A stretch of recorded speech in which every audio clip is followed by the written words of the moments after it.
Bonsoir à tous et toutes, bienvenue à Perspective. La date tant attendue du conclave est connue, ce sera mardi 12 mars. Les 115 cardinaux électeurs célébreront d'abord la messe avec les fidèles dans la basilique Saint-Pierre, puis dans l'après-midi, ils se rendront à la chapelle Sixtine en chantant l'hymne à l'Esprit Saint, le Veni Creator, pour élire le 266e pape. Retour sur cette journée du 8 mars et les activités au Vatican avec notre directeur, le père Thomas Rosica, assistant du père Lombardi à la salle de presse du Saint-Siège, qui fait le point avec notre collègue Charles Le Bourgeois. Les 115 cardinaux électeurs étaient présents ce matin pour la 8e congrégation générale. Father Tom, bonjour. Est-ce que vous pouvez nous dire un petit peu ce qu'il faut retenir de cette session de ce matin ? Cette session de ce matin a commencé avec le thème des femmes, parce qu'aujourd'hui, c'est la journée mondiale des femmes. Et puis, comme vous avez vu, le père Lombardi et moi, et puis le père Gilles, nous sommes entrés ici avec des fleurs en main, parce que toutes les femmes qui travaillent au Saint-Siège ce matin ont reçu un bouquet de fleurs, et je trouvais ça très gentil. Je sais que le premier thème abordé ce matin dans la congrégation était le rôle des femmes dans l'Église. C'était très approprié pour aujourd'hui. Puis, ils ont discuté ce matin aussi plusieurs autres choses, le thème de l'interreligion, le dialogue interreligieux, puis la justice dans le monde et la nécessité d'une proclamation positive de joie et de paix, de l'amour et de la miséricorde. Ils ont parlé aussi de plusieurs autres choses. Je suis très content que les cardinaux ont pris toute cette semaine pour un long discernement et réflexion sur la situation de l'Église, sur les problèmes, sur les fuites d'informations qui est partout les journaux maintenant.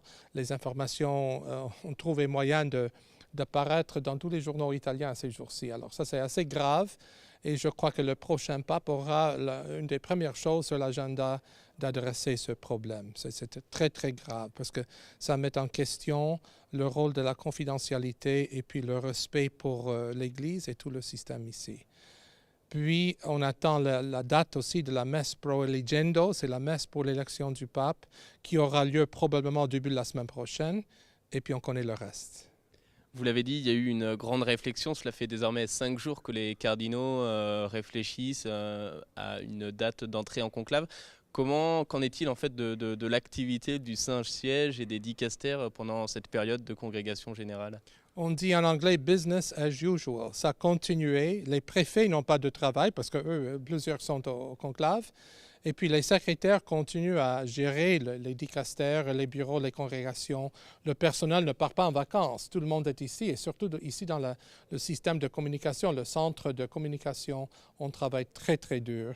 Les longues journées jusqu'à 10h30 du soir, hier soir pour nous, c'est un moment propice pour l'évangélisation et pour le catéchèse. Nous avons plus de 5500 journalistes du monde entier, de chaque continent. Je crois qu'il y a 30 langues qui sont présentes maintenant.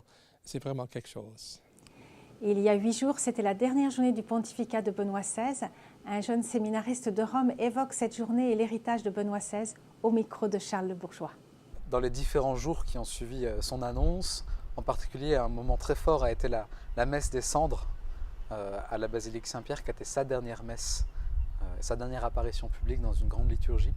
Et moment très émouvant de cette messe, de ces longues minutes d'applaudissements à la fin du discours du cardinal Berton, avec ces mots tout simples et en même temps ces mots si vrais. Et ces longs applaudissements et le pape Benoît devant l'autel, debout devant son peuple, ne disant rien, accueillant les applaudissements et disant seulement « merci, maintenant retournons à la liturgie ». Il nous bénit et il s'en va. Et de moments très émouvants aussi de la dernière audience et de cette grande communion finalement entre l'Église vivante, comme il l'a répété plusieurs fois pendant l'audience, et lui qui était là et qui nous disait au revoir. Et j'ai eu la chance de le voir passer juste devant moi en papa mobile. Cet homme qui était là avec encore toute sa force quand même, et en même temps toute sa simplicité, son humilité, qui prenait le temps de me dire au revoir avant de s'en aller. C'était un moment très émouvant. Et enfin, le moment peut-être le plus émouvant, c'est celui du jour même du départ. On voit au fond, quand l'hélicoptère a décollé, l'hélicoptère est passé juste au-dessus, on l'a vu arriver de loin, on était sur la terrasse avec les autres séminaristes, on l'a salué, on a fait des grands gestes et de le voir partir comme ça, c'était un peu comme de manière concrète réaliser qu'il était arraché à nos cœurs et qu'on ne le verrait plus. Un moment de grande émotion, voilà, certains pleuraient, certains étaient seulement souriants, enfin en tout cas on était tous très saisis par ce moment et on a vraiment l'impression d'avoir pu lui dire au revoir. Moi voilà, j'ai pu lui dire au revoir et je suis vraiment dans la paix du coup. Et cette fin de semaine, plusieurs activités dans le diocèse de Montréal. Le frère Émile de la communauté de Thésée est au pays comme chaque année. Il anime des soirées d'échange et de prière avec les chants de Thésée, priant pour la réconciliation et l'unité des chrétiens. Il sera à Montréal samedi 9 mars à 19h30 à la paroisse Notre-Dame-des-Neiges et à Ottawa le 14 mars à la paroisse Sacré-Cœur. Et puis la neuvaine dédiée à Saint-Joseph va commencer ce dimanche à 19h30. Cette année, elle est prêchée par Monseigneur André Richard, archevêque émérite de Moncton. Le thème en est « Une foi qui transforme ». Nous la diffuserons en direct du dimanche 10 mars au lundi 18 mars, inclus à 19h30. Notez déjà que la messe de Saint-Joseph sera retransmise en direct à 8h le mardi 19 mars. Et puis le numéro de La vie est belle de mars consacre son dossier à la guérison intérieure, marqué à vie. De nombreux articles parlent des blessures de la vie, comment la prière et l'amour de Dieu, en lui exposant ses souffrances, peuvent être chemin de guérison. La revue présente son nouveau rédacteur en chef, âgé de 28 ans, Antoine Malenfant, père de 3 enfants et bientôt 4, et enseignant.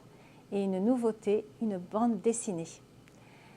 Restez avec nous pour une émission spéciale de Catéo, Sede Vacante, journal romain avec le cardinal Zen, évêque émérite de Hong Kong.